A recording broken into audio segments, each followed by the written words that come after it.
है नाही को बूझनहारो। जाने कमन भता शिव बिरंच अर सगल मोन जन। गह न सकाए गता। प्रभ की अगम अगाध कथा। सुनिए अवर अवर बिद बुझिए। पकन कथन रहता रहाओ। आपे भगता आप स्वामी आपन संग रता। नानक को प्रभ पूर रहो है। पेख्यो जतर कथा। वाहिगुरु जी का खालसा वाहिगुरु जी की फतेह। गुरु प्यार वालिओ, ਜਿਉਂ-ਜਿਉਂ ਗੁਣਬਾਣੀ ਦਾ ਪਾਠ ਤੇ ਵਿਚਾਰ ਕਰੀ ਥੀ ਸੱਚਮੁੱਚ ਸਮਝ ਆਉਂਦੀ। ਲੋਕ ਪੁੱਛਦੇ ਨੇ ਰੱਬ ਕਿੱਡਾ ਵੱਡਾ, ਰੱਬ ਦੀ ਕਥਾ ਸੁਣਾਓ। ਪਰ ਮੇਰੇ ਸਤਿਗੁਰੂ ਕਹਿੰਦੇ ਨੇ ਪਿਆਰਿਓ, ਰੱਬ ਦੀ ਕਥਾ ਕਹਿਣੀ ਬੜੀ ਮੁਸ਼ਕਲ। ਕਿਸੇ ਵਿੱਚ ਸਮਰੱਥਾ ਨਹੀਂ ਕਿ ਰੱਬ ਦੀ ਕੋਈ ਕਥਾ ਮੁਕੰਮਲ ਬਿਆਨ ਕਰ ਸਕੇ। ਇਹ ਤਾਂ ਅਕਥ ਕਥਾ। ਅਕਥ ਕਥਾ ਦਾ ਮਤਲਬ ਜਿਸ ਦਾ ਕਥਨ ਨਹੀਂ ਕੀਤਾ ਜਾ ਸਕਦਾ। ਰੋਜ਼ ਪੜ੍ਹਦੇ ਹਾਂ ਕਥਨਾ ਕਥੀ ਨਾ ਆਵੇ ਟੋਟ। ਕਥ ਕਥ ਕਥੀ ਕੋਟੀ ਕੋਟ ਕੋਟ। ਆਖਿਆ ਕਥਨ ਕਰਨ ਦੇ ਨਾਲ ਉਸ ਦਾ ਕਥਨ ਕੀਤਾ ਨਹੀਂ ਜਾ ਸਕਦਾ। ਸੁਣ ਵੱਡਾ ਆਖੈ ਸਭ ਕੋਇ। ਕੇਵਡ ਵੱਡਾ ਡੀਠਾ ਹੋਏ। ਕੀਮਤ ਪਾਏ ਨ ਕਹਿਆ ਜਾਏ। ਕਹਿਣੇ ਵਾਲੇ ਤੇਰੇ ਰਹੇ ਸਮਾਏ। ਵੱਡੇ ਮੇਰੇ ਸਾਹਿਬਾ ਗੈਰ ਗੰਭੀਰਾ ਗੁਣੀ ਗਹੀਰਾ। ਕੋਇ ਨ ਜਾਣੇ ਤੇਰਾ ਕੀਤਾ ਕੇਵਡ ਚੀਰਾ। प्रभ की अगम अगाध कथा। जेवा एक कमन गुण कहिए। बेशुमार बेअंत स्वामी। तेरो अंत न किन नहीं है। कितने प्रमाण दिते जान। गुरु नानक पातशाह ने ते सिखर कर दिता। आख्या कोई बयान कर ही नहीं सकता। क्योंकि साला ही साला एती सुरत न पाइया। नदियां तैवा पमै समुंद न जानिए। साध संगत पुराने बुजुर्ग विद्वान ज्ञानी क्या करते सन। एक ओंकार बीज है। मूल मंत्र उसका विस्तार है। ते मूल मंत्र का विस्तार जपजी साहिब।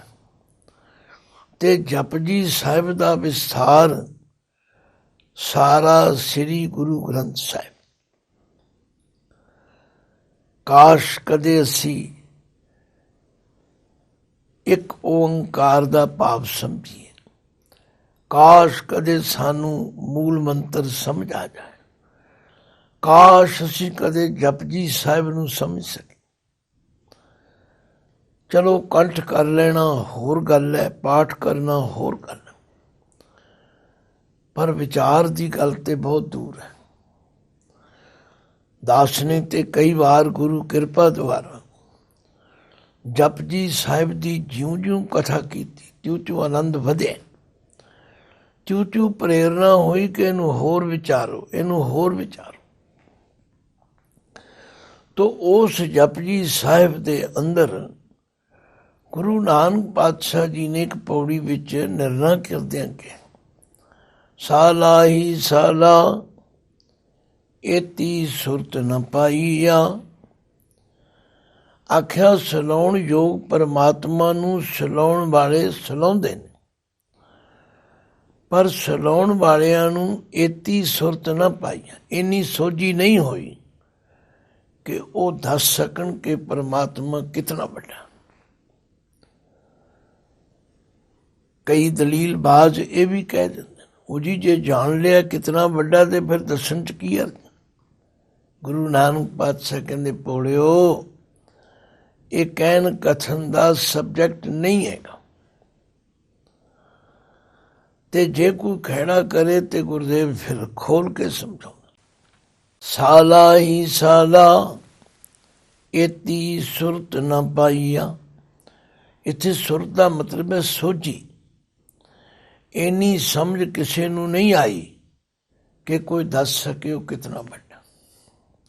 ਕਿਉਂ ਨਹੀਂ ਦੱਸ ਸਕਦਾ? ਕਹਿੰਦੇ ਨਦੀਆਂ ਤੈਵਾ ਭਾਵੇਂ ਸਮੁੰਦ ਨਾ ਜਾਣੀਏ। ਜਿਵੇਂ ਨਦੀਆਂ ਤੇ ਨਾਲੇ ਚਲਦੇ ਚਲਦੇ ਸਮੁੰਦਰ ਵਿੱਚ ਜਾ ਕੇ ਪੈਂਦੇ ਹਨ, ਇੱਥੇ ਸਮੁੰਦਰ ਦਦੇ ਨੂੰ ਸਿਆਰੀ ਹੈ, ਸਮੁੰਦਰ ਵਿੱਚ ਪੈਂਦੇ। ਇਹ ਗੱਲ ਕਿਹਨੂੰ ਨਹੀਂ ਸਮਝ ਆਉਂਦੀ? ਛੋਟੇ ਛੋਟੇ ਵਾਹ ਨਾਲੇ ਰਲ ਕੇ ਦਰਿਆ ਬਣਦੇ ਨੇ, ਤੇ ਦਰਿਆ ਚਲਦੇ ਚਲਦੇ ਕਿੱਥੇ ਪਹੁੰਚਦੇ ਨੇ? ਸਮੁੰਦਰ ਵਿੱਚ। ਨਦੀਆਂ ਅਤੇ ਵਾਹ ਭਾਵੇਂ ਸਮੁੰਦ ਨਾ ਜਾਣੀ ਹੈ, ਉਹ ਸਮੁੰਦਰ ਵਿੱਚ ਜਾ ਕੇ ਪੈਂਦੇ ਨੇ ਤੇ ਸਮੁੰਦਰ ਰੂਪ ਬਣ ਜਾਂਦੇ ਨੇ, ਪਰ ਇਹਨਾਂ ਨਹੀਂ ਦੱਸ ਸਕਦੇ ਕਿ ਸਮੁੰਦਰ ਕਿੱਡਾ ਵੱਡਾ। ਕਿਤਨੀ ਬਰੀਕੀ ਨਾਲ ਸਮਝਾਉਣ ਦਾ ਯਤਨ ਕੀਤਾ, ਪਰ ਅਸੀਂ ਤੇ ਪਾਠ 15 ਮਿੰਟਾਂ ਵਿੱਚ 10 ਮਿੰਟਾਂ ਵਿੱਚ ਕਰਕੇ ਛੁੱਟੀ ਪਾ ਲੈਂਦੇ। ਕੌਣ ਵਿਚਾਰ ਕਰਦਾ ਹੈ? ਬਿਰਲੇ ਹਨ ਜਿਹੜੇ ਵਿਚਾਰ ਕਰਦੇ। ਜਿਹੜੇ ਵਿਚਾਰ ਕਰਦੇ ਨੇ ਉਹਨਾਂ ਨੂੰ ਫਿਰ ਇਹ ਸਮਝ ਆ ਜਾਂਦੀ ਵੀ ਇਹ ਕਥਨ ਕਹਿਣ ਦਾ ਵਿਸ਼ਾ ਹੀ ਨਹੀਂ। ਨਦੀਆਂ ਅਤੇ ਵਾਹ ਭਾਵੇਂ ਸਮੁੰਦ ਨਾ ਜਾਣੀ ਹੈ। ਸਮੁੰਦ ਸ਼ਾਹ ਸੁਲਤਾਨ ਗਿਰਹਾ ਸੇਤੀ ਮਾਲ ਧਨ। ਕੀੜੀ ਤੁਲ ਨਾ ਹੋਮਨੀ ਜੇ ਤਿਸ ਮਨੋ ਨਾ ਵੀਸਰੇ। ਜੇ ਲੜੀਵਾਰ ਜੋੜ ਕੇ ਬਾਣੀ ਪੜ੍ਹੀਏ ਵਿਚਾਰੀਏ ਫਿਰ ਇੱਕ ਗੱਲ ਸਮਝ ਆਉਂਦੀ। ਆਖਿਆ ਕਿਹੜੇ ਪੱਖੋਂ ਦਾ ਅੰਤ ਪਾਓਗੇ? ਕਿਹੜੇ ਪੱਖ ਦਾ ਪਾਓਗੇ ਅੰਤ? ਕਿਸੇ ਪਾਸਿਓਂ ਨਹੀਂ ਪਾ ਸਕਦਾ। ਅੰਤ ਨ ਸਿਫਤੀ ਕਹਿਣ ਨਾ ਅੰਤ, ਅੰਤ ਨ ਕਰਨੇ ਦੇਣ ਨਾ ਅੰਤ। ਅੰਤ ਨ ਵੇਖਣ ਸੁਣਨ ਨਾ ਅੰਤ, ਅੰਤ ਨ ਜਾਪੇ ਕਿਆ ਮਨ ਮੰਤ। ਅੰਤ ਨ ਜਾਪੇ ਕੀਤਾ ਆਕਾਰ, ਅੰਤ ਨ ਜਾਪੇ ਪਾਰਾਵਾਰ। ਅੰਤ ਕਾਰਨ ਕੀਤੇ ਬਿਲ ਲਾਹੇ, ਤਾਕੇ ਅੰਤ ਨ ਪਾਏ ਜਾਏ। ਇਹ ਅੰਤ ਨ ਜਾਣੇ ਕੋਏ, ਬਹੁਤਾ ਕਹੀਏ ਬਹੁਤਾ ਹੋਏ। ਵੱਡਾ ਸਾਹਿਬ ਉੱਚਾ ਥਾਉ, ਉੱਚੇ ਉੱਪਰ ਉੱਚਾ ਨਾਉ। ਇਹ ਵੱਡ ਉੱਚਾ ਹੋਵੇ ਕੋਏ, ਤਿਸ ਉੱਚੇ ਕੋ ਜਾਣੇ ਸੋਏ। ਜੇ ਬੜਾ ਆਪ ਜਾਣੇ ਆਪ ਆਪ, ਨਾਨਕ ਨਦਰੀ ਕਰਮੀ ਦਾਤ। ਜਿਉ ਜਿਉ ਜਪਜੀ ਸਾਹਿਬ ਨੂੰ ਲੜੀਵਾਰ ਪ੍ਰੇਮ ਨਾਲ ਵਿਚਾਰੋ, ਹਰ ਗੱਲ ਦਾ ਜਵਾਬ ਮਿਲਦਾ। ਤੋ ਗੱਲ ਕੀ ਗੁਰੂ ਅਰਜਨ ਦੇਵ ਪਾਤਸ਼ਾਹ ਕਹਿੰਦੇ ਪਿਆਰਿਓ, ਪ੍ਰਭ ਕੀ ਅਗਮ ਅਗਾਧ ਕਥਾ। ਵਾਹਿਗੁਰੂ ਦੀ ਜਿਹੜੀ ਕਥਾ ਹੈ ਉਹ ਅਗਮ ਹੈ। ਅਗਮ ਦਾ ਅਖਰੀ ਅਰਥ ਹੈ ਗਮਤਾ ਤੋਂ ਰਹਿਤ। ਠੀਕ ਹੈ, ਅਸੀਂ ਕਿਸੇ ਚੀਜ਼ ਨੂੰ ਵੇਖਦੇ ਹਾਂ ਅੱਖਾਂ ਨਾਲ, ਅਸੀਂ ਉਹਦੇ ਬਾਰੇ ਕਹਿ ਦਿੰਦੇ ਹਾਂ ਕਿ ਉਹ ਬੜਾ ਸੁੰਦਰ ਹੈ। ਅਸੀਂ ਸੁਣਦੇ ਹਾਂ ਕੰਨਾਂ ਨਾਲ, ਕਹਿ ਦਿੰਦੇ ਹਾਂ ਅਸੀਂ ਸੁਣਿਆ ਬੜਾ ਵੱਡਾ। ਪਰ ਪਰਮਾਤਮਾ ਦੀ ਕਥਾ ਬਿਆਨ ਕਰਨੀ ਬੜੀ ਔਖੀ। ਪ੍ਰਭ ਕੀ ਅਗਮ ਅਗਾਧ ਕਥਾ। ਅਗਾਧ ਦਾ ਮਤਲਬ ਹੀ ਹੈ ਜਿਸ ਦੀ ਗਹਿਰਾਈ ਨਾ ਜਾਣੀ ਜਾ ਸਕੇ। ਹਰ ਚੀਜ਼ ਦੀ ਗਹਿਰਾਈ ਨੂੰ ਅਸੀਂ ਮਿਣਨ ਦਾ ਯਤਨ ਕਰਦੇ। ਪਰ ਉਸ ਪਰਮਾਤਮਾ ਦੀ ਕਥਾ ਨੂੰ ਕੋਈ ਮਿਣ ਨਹੀਂ ਸਕਦਾ। ਰੋਜ਼ ਪੜ੍ਹਦੇ ਸਭ ਸੁਰਤੀ ਮਿਲ ਸੁਰਤ ਕਮਾਈ, ਸਭ ਕੀਮਤ ਮਿਲ ਕੀਮਤ ਪਾਈ, ਗਿਆਨੀ ਧਿਆਨੀ ਗੁਰ ਗੁਰ ਹਾਈ, ਕਹਿ ਨ ਜਾਈ ਤੇਰੀ ਤਿਲ ਵਡਿਆਈ। ਪ੍ਰਭ ਕੀ ਅਗਮ ਅਗਾਧ ਕਥਾ, ਸੁਣੀਐ ਅਵਰ ਅਵਰ ਬਿਦ ਬੁਝੀਐ, ਬਕਨ ਕਥਨ ਰਹਿਤਾ। ਆਖਿਆ ਸੁਣੀ ਦਾ ਕੁਝ ਹੋਰ ਹੈ, ਜਦੋਂ ਉਹਨੂੰ ਬੁਝੀਏ ਤੇ ਹੋਰ ਅਵਸਥਾ ਬਣ ਜਾਂਦੀ। ਮੁੱਕਦੀ ਗੱਲ ਬਕਨ ਕਥਨ ਰਹਿਤਾ, ਉਹ ਬੋਲਣ ਅਤੇ ਬਿਆਨ ਕਰਨ ਤੋਂ ਰਹਿਤ, ਉਹਨੂੰ ਕੋਈ ਨਹੀਂ ਬਿਆਨ ਕਰ ਸਕਦਾ। ਤੇਰੇ ਕਮਨ ਕਮਨ ਗੁਣ ਕਹਿ ਕਹਿ ਗਾਵਾਂ, ਤੂੰ ਸਾਹਿਬ ਗੁਣੀ ਨਿਧਾਨਾ। ਤੁਮਰੀ ਮਹਿਮਾ ਵਰਨ ਨ ਸਾਕੋ, ਤੂੰ ਠਾਕੁਰ ਊਚ ਭਗਵਾਨ। ਜੇਵਾ ਏਕ ਕਮਨ ਗੁਣ ਕਹੀਐ, ਬੇਸ਼ੁਮਾਰ ਬੇਅੰਤ ਸੁਆਮੀ। ਤੇਰੋ ਅੰਤ ਨ ਕਿਨਹੀ ਲਈਐ। ਹੇ ਵਾਹਿਗੁਰੂ, ਤੇਰੀ ਕਥਾ ਅਗਮ ਹੈ, ਅਗਾਧ ਹੈ। ਕਥਨਾ ਕਥੀ ਨ ਆਵੈ ਟੋਟ, ਕਥ ਕਥ ਕਥੀ ਕੋਟੀ ਕੋਟ ਕੋਟ। ਕਿਤਨੇ ਲੋਕ ਬਿਆਨ ਕਰ ਚੁੱਕੇ ਨੇ, ਕੋਈ ਵਰਣਨ ਨਹੀਂ ਕਰ ਸਕਦਾ। ਸਭ ਥੱਕ ਜਾਂਦੇ ਨੇ, ਸਭ ਅੱਕ ਜਾਂਦੇ। ਫਿਰ ਮਹਾਰਾਜ ਕਹਿੰਦੇ ਨੇ ਤੁਸੀਂ ਸੁਣੋ ਮਿਸਾਲ ਕੀ ਹੈ। ਨਾਹੀਂ ਕੋ ਬੂਝਨ ਹਾਰੋ, ਹੈ ਨਾਹੀਂ ਕੋ ਬੂਝਨ ਹਾਰੋ। ਉਸ ਪਰਮਾਤਮਾ ਦੇ ਮੁਕੰਮਲ ਸਰੂਪ ਨੂੰ ਜਾਣ ਕੇ ਬਿਆਨ ਕਰਨ ਵਾਲਾ ਕੋਈ ਨਹੀਂ। ਇਹ ਠੀਕ ਹੈ ਕਿ ਜਿਹੜਾ ਉਸ ਦਾ ਨਾਮ ਜਪਦਾ ਹੈ, ਜਿਹੜਾ ਉਸ ਦੇ ਗੁਣਾਂ ਨੂੰ ਜਾਣ ਲੈਂਦਾ, ਉਹ ਉਹਦੇ ਵਿੱਚ ਹੀ ਸਮਾ ਜਾਂਦਾ, ਉਹਦਾ ਰੂਪ ਬਣ ਜਾਂਦਾ। ਪਰ ਜੇ ਕੋਈ ਉਹਨੂੰ ਕਹੇ ਬਿਆਨ ਕਰੋ, ਉਹ ਬਿਆਨ ਨਹੀਂ ਕਰ ਸਕਦਾ। ਗੱਲ ਕੀ, ਉਸ ਪਰਮਾਤਮਾ ਦੀ ਸਿਫਤ ਸਲਾਹ ਦਾ ਕੋਈ ਵਰਣਨ ਨਹੀਂ ਕਰ ਸਕਦਾ, ਕਿਉਂਕਿ ਇੱਕ ਜੀਭਾ ਨਾਲ ਕਿਹੜਾ ਕਿਹੜਾ ਗੁਣ ਕਹੀ। ਜੀਭਾ ਇੱਕ ਹੈ, ਗੁਣ ਅਨੇਕ ਨੇ। ਇਸੇ ਲਈ ਕਬੀਰਾਜ ਜੀ ਨੇ ਲਿਖਿਆ, ਕਲਗੀਆਂ ਵਾਲੇ ਪਾਤਸ਼ਾਹ ਨੇ ਲਿਖਿਆ, ਕਹਾਂ ਤੁਛ ਪ੍ਰਬੁੱਧ ਹਮਾਰੀ, ਬਰਨ ਸਕੇ ਮਹਿਮਾ ਜੁਤਿਹਾਰੀ। ਹਮ ਨਾ ਸਖਤ ਕਰ ਸਿਫਤ ਤੁਮਾਰੀ, ਆਪ ਲੈ ਹੋ ਤੁਮ ਕਥਾ ਸੁਧਾਰੀ। ਕਬੀਰ ਸਾਤ ਸਮੁੰਦੈ ਮਸ ਕਰੋ, ਕਲਮ ਕਰੋ ਬਨ ਰਾਏ। ਬਸੁਦਾ ਕਾਗਦ ਜੋ ਕਰੋ, ਹਰ ਜਸ ਲਿਖਣ ਨ ਜਾਏ। ਹਰ ਕੀ ਪ੍ਰਭ ਕੀ ਅਗਮ ਅਗਾਧ ਕਥਾ, ਸੁਣੀਐ ਅਵਰ ਅਵਰ ਬਿਦ ਬੁਝੀਐ, ਬਕਨ ਕਥਨ ਰਹਿਤਾ। ਫਿਰ ਉਹ ਬਿਆਨ ਨਹੀਂ ਕਰ ਸਕਦਾ, ਉਹ ਕਥਨ ਨਹੀਂ ਕਰ ਸਕਦੇ। ਕਿਉਂ? ਕਉ ਕਬੀਰ ਗੂੰਗੇ ਗੁੜ ਖਾਇਆ, ਪੁੱਛੇ ਤੇ ਕਿਆ ਕਹੀਏ। ਆਖਿਆ ਜਿਸ ਤਰ੍ਹਾਂ ਗੂੰਗੇ ਪੁਰਸ਼ ਨੇ ਗੁੜ ਖਾਧਾ, ਗੁੜ ਤੇ ਮਿੱਠਾ ਹੈ, ਉਹਨੂੰ ਮਿਠਾਸ ਵੀ ਮਿਲੀ ਹੈ, ਪਰ ਉਹ ਆਪਣੀ ਰਸਨਾ ਨਾਲ ਬਿਆਨ ਨਹੀਂ ਕਰ ਸਕਦਾ। ਇਸ ਲਈ ਇਸ ਸੰਖੇਪ ਦੇ ਸ਼ਬਦ ਵਿੱਚ ਗੁਰੂ ਅਰਜਨ ਦੇਵ ਪਾਤਸ਼ਾਹ ਨੇ ਉਸ ਬੇਅੰਤ ਪ੍ਰਭੂ ਦਾ ਵਰਣਨ ਕਰਦਿਆਂ ਇਹ ਨਿਰਣਾ ਕੀਤਾ ਕਿ ਕੋਈ ਐਸਾ ਜਨਮਿਆ ਨਹੀਂ ਜਿਹੜਾ ਉਸ ਦੀ ਅਗਮ ਅਕਥ ਕਥਾ ਦਾ ਬਿਆਨ ਕਰ ਸਕੇ। ਪ੍ਰਭ ਕੀ ਅਗਮ ਅਗਾਧ ਕਥਾ, ਸੁਣੀਐ ਅਵਰ ਅਵਰ ਬਿਦ ਬੁਝੀਐ, ਬਕਨ ਕਥਨ ਰਹਿਤਾ। ਆਖਿਆ ਉਸ ਦਾ ਵਰਣਨ ਕਰਨਾ ਜਿਹੜਾ ਉਹ ਬੜਾ ਮੁਸ਼ਕਿਲ ਹੈ। ਨਾਹੀਂ ਕੋ ਬੂਝਨ ਹਾਰੋ। ਆਖਿਆ ਕੋਈ ਐਸਾ ਜੰਮਿਆ ਹੀ ਨਹੀਂ ਜਿਹੜਾ ਉਸ ਪਰਮਾਤਮਾ ਨੂੰ ਬੁੱਝ ਲਵੇ। ਬੂਝਣ ਹਾਰੋ ਦਾ ਮਤਲਬ ਜਾਣਨ ਵਾਲਾ, ਜਿਹੜਾ ਕਹੇ ਮੈਂ ਮੁਕੰਮਲ ਤੌਰ ਤੇ ਜਾਣ ਲਿਆ। ਜਿਨ੍ਹਾਂ ਨੇ ਜਾਣ ਲਿਆ ਜਿਨ ਹਰ ਪਾਇਓ ਤਿਨੇ ਛਪਾਇਓ। ਉਹ ਬਿਆਨ ਨਹੀਂ ਕਰ ਸਕਦਾ, ਉਹ ਵਰਣਨ ਕਰ ਹੀ ਨਹੀਂ ਸਕਦਾ। ਇਸ ਲਈ ਗੁਰੂ ਅਰਜਨ ਦੇਵ ਜੀ ਕਹਿੰਦੇ ਹੈ ਨਾਹੀ ਕੋ ਬੂਝਨ ਹਾਰੋ। ਕੋਈ ਉਸ ਨੂੰ ਬੁੱਝਣ ਵਾਲਾ ਜੰਮਿਆ ਨਹੀਂ, ਤੇ ਜੇ ਜੰਮਿਆ ਨਹੀਂ, ਜਾਣਦਾ ਨਹੀਂ, ਤੇ ਜਾਣੈ ਕਮਨ ਭਤਾ। ਕੀ ਦੱਸੇ ਕਿ ਉਹ ਕਿਹੜੀ ਤਰ੍ਹਾਂ ਦਾ ਹੈ, ਉਹਦੀ ਵਜ੍ਹਾ ਕੀ ਹੈ, ਉਹਦੀ ਭਾਂਤੀ ਕਿਹੜੀ।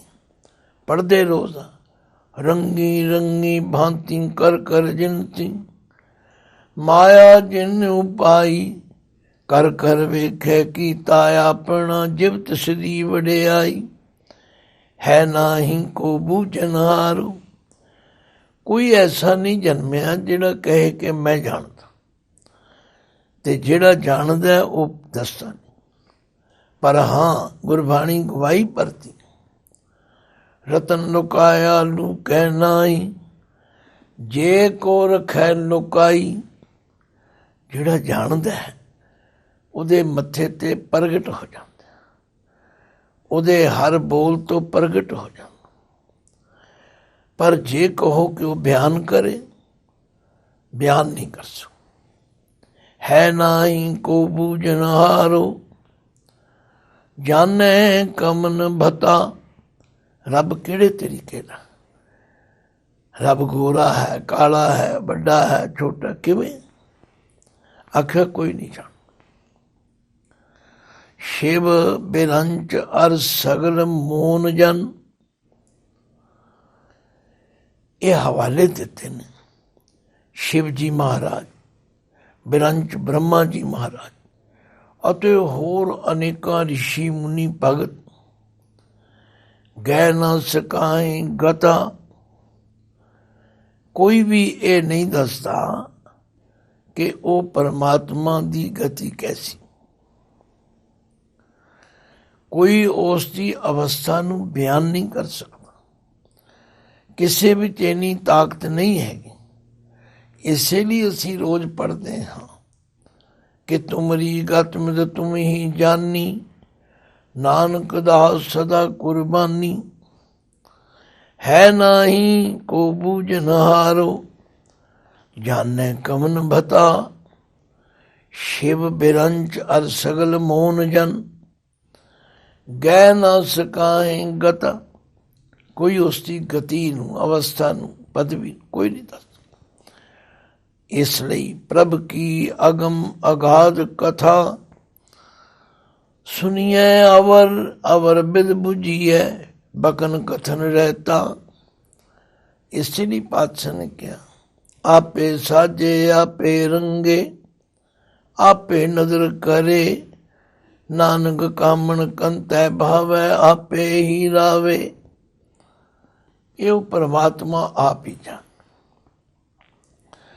ਗੁਰੂ ਅਰਜਨ ਦੇਵ ਪਾਤਸ਼ਾਹ ਨੇ ਤੇ ਫੈਸਲਾ ਕਰ ਆਖਿਆ, ਉਹ ਦੁਨੀਆ ਦੇ ਲੋਕੋ ਐਵੇਂ ਟਾਈਮ ਵੇਸਟ ਨਾ ਕਰੋ। ਪਰਮਾਤਮਾ ਦੇ ਸੰਬੰਧੀ ਕੌਣ ਜਾਣ ਸਕਦਾ। ਆਖਿਆ ਪਿਤਾ ਕਾ ਜਨਮ ਕੇ ਜਾਣੈ ਪੂਤ, ਸਗਲ ਪਰੋਈ ਆਪਣੇ ਸੂਤ। ਸੁਮਤ ਗਿਆਨ ਧਿਆਨ ਜਿਨ ਦੇ, ਜਨ ਦਾਸ ਨਾਮ ਤੇ ਆਮੈ ਸੇ। ਪਰ ਕੋਈ ਇਹ ਦਾਵਾ ਨਹੀਂ ਕਰ ਸਕਦਾ ਕਿ ਮੈਂ ਉਸ ਦਾ ਅੰਤ ਜਾਣਦਾ। ਇਸ ਸ਼ਬਦ ਦੀ ਰਹਾਉ ਦੀ ਪੰਕਤੀ ਦੇ ਆਲੇ ਦੁਆਲੇ ਸਾਰਾ ਸ਼ਬਦ ਘੁੰਮਦਾ ਤੇ ਧੰਨ ਗੁਰੂ ਅਰਜਨ ਦੇਵ ਜੀ ਫਰਮਾਉਂਦੇ ਨੇ, ਹੈ ਨਾਹੀ ਕੋ ਬੂਝਨ ਹਾਰੋ, ਜਾਣੈ ਕਮਨ ਭਤਾ। ਸ਼ਿਵ ਬਿਰੰਚ ਅਰ ਸਗਲ ਮੋਨ ਜਨ, ਗਹਿ ਨ ਸਕਾਹੇ ਗਤਾ। ਅਸੀਂ ਰੋਜ਼ ਕਹਿੰਦੇ ਤੁਮਰੀ ਗਤ ਮਿਦ ਤੁਮ ਹੀ ਜਾਨੀ, ਨਾਨਕ ਦਾ ਸਦਾ ਕੁਰਬਾਨੀ। ਅਸੀਂ ਤੇ ਵਾਰਨੇ ਜਾ ਸਕਦੇ ਹਾਂ ਪਰ ਅੰਤ ਨਹੀਂ ਪਾ ਸਕਦੇ। ਅਖੀਰ ਵਿੱਚ ਮਹਾਰਾਜ ਕਹਿੰਦੇ ਰਹਾਓ ਆਪੇ ਭਗਤਾ, ਆਪ ਸੁਆਮੀ ਆਪਨ ਸੰਗ ਰਤਾ। ਭਾਈ ਉਹ ਪਰਮਾਤਮਾ ਭਗਤ ਵੀ ਆਪ ਹੈ, ਮਾਲਕ ਵੀ ਆਪ ਹੈ, ਤੇ ਆਪਣੇ ਸੰਗ ਆਪ ਹੀ ਰਤਾ ਹੋਇਆ, ਰੰਗਿਆ ਹੋਇਆ, ਜੁੜਿਆ ਹੋਇਆ। ਸਾਰੀ ਖੇਡ ਉਸਦੀ ਆਪਣੀ। ਜੇ ਕਦੇ ਭਗਤ ਬਾਣੀ ਨੂੰ ਪੜ੍ਹੀਏ, ਵਿਚਾਰੀਏ, ਜੇ ਗੁਰਬਾਣੀ ਦਾ ਸਹਿਜ ਪਾਠ ਕਰੀਏ, ਵਿਚਾਰੀਏ, ਫਿਰ ਸਮਝ ਆਉਂਦੀ ਕਿ ਇਹ ਸਾਰੀ ਖੇਡ ਉਸਦੀ ਆਪਣੀ।